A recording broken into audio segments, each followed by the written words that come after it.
Have you heard of the woman who feared no beast, no blade, no man? Not even the gods made her afraid. They say there was a woman who embodied fearlessness. She faced every challenge, never backing down. This is the tale of Esther the Unbroken, the woman who rose higher than all, and paid the price for flying too close to power. Long ago, in the days before memory, when the sky was still young, before men could mark the stars and the lands, before kingdoms were carved into the soil, the gods walked among mortals. But as pride grew in the hearts of men, the gods vanished into the clouds, leaving only signs and wonders. But right in the forgotten valley of Ochacha, a prophecy glowed like a slow-burning fire. One will rise, a woman of flame who dares to challenge the gods. Her voice will shake the heavens, but her fate will feed the roots of mountains. That woman's name was Esther. Esther was born under a blood moon in the poorest hut of Ochacha, where the soil cracked and goats died before giving milk. Her mother died during childbirth. Her father, a potter with shaking hands, wept over her frail body and named her Esther, meaning star, for she was going to shine far above any known man. From her earliest days, Esther was, by different. While other children played with sticks and sand, she wrestled boys twice her size. She once lifted a large rock to free a trapped child. The elders watched with furrowed brows.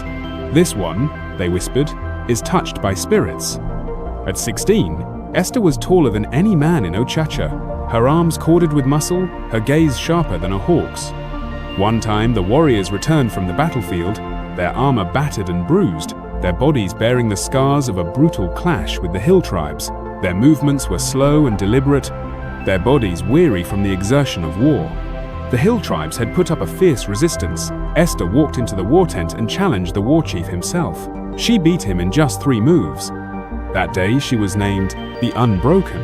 The next day, she was made the first female warrior in the history of Ochacha. And that was how the legend of Esther the Unbroken began. Esther did not stop at being a warrior.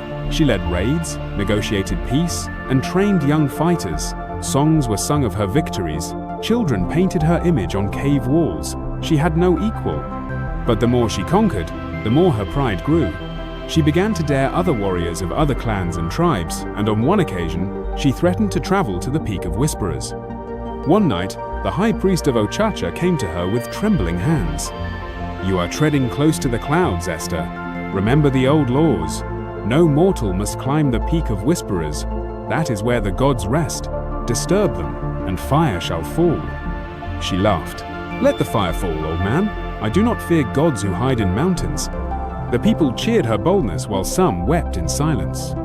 In the 7th year of her reign as tribal judge and war chief, Esther declared her intent to climb the Peak of Whisperers. No one had dared set foot on its summit. It was said to be where the gods last touched earth before vanishing.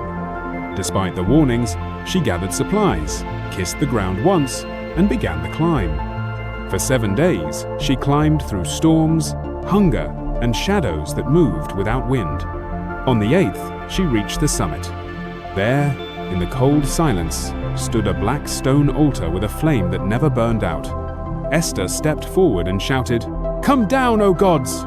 I have come not to kneel but to question you." The flame roared, the sky cracked, and the gods answered. Esther found herself before the council of eternal Flamea, circle of gods cloaked in light and shadow. The tallest among them, Orana, goddess of balance, spoke. "You come not in faith, but in fury. Why do you disturb the peace of the heavens?" Esther stood tall. "Where were you when my people starved, when children died in the dust? I brought them strength, I brought them peace, and I did it without your help." A silence fell so deep it cracked stone. "You seek answers," Orana said. "Then you shall be given a choice." The gods offered her a gift and a curse. "Drink from the cup of flame, and your strength will become legend. No man or god will match you, but your heart will forget love. Your laughter will turn to echoes. You will become power, but never peace." Esther, pride in her chest, drank. She returned to Ochacha glowing with divine fire. Her skin shimmered, her eyes burned gold. She raised a fallen tower with her bare hands. The people worshipped her. temples were built in her name. But those who loved her before began to fear her. She no longer wept, she no longer laughed, the warmth in her vanished. Then came the final test. It was said that once a century, the gods descended to the sacred grove of silence to bless the land. No mortal was to set foot there on that night. To enter was to declare war against heaven. But Esther, bored and bold, entered the grove. She found the gods in their true formsraw, immense, terrifying. Instead of fleeing, she raised her voice. I am Esther, born of fire. I challenge your rule. I defy your silence. This time, the gods did not speak. They simply turned and cursed her. Esther's body remained strong, but her soul began to fade. They stripped her of her voice, no, her physical voice, but her legacy. You will live forever, Esther, but your name will vanish from history. No bard shall sing of you, no mother shall name her daughter after you. You will be forgotten, even while you live. She was cast out, cursed to roam from village to village, helping, healing, fighting, but always met with blank stares and unknowing eyes. She saved towns from floods, defeated monsters, yet no one remembered her name by morning. Each night she wept, hearing echoes of a song once sung in her honor, now lost to time. She walks, but she does not live. In time, she wandered into the wilderness, alone, forgotten, and without a purpose. But the tale does not end there. One day, she stumbled upon a hidden village deep in the ravines of Gazi. There, a blind girl named Enya greeted her. I know you.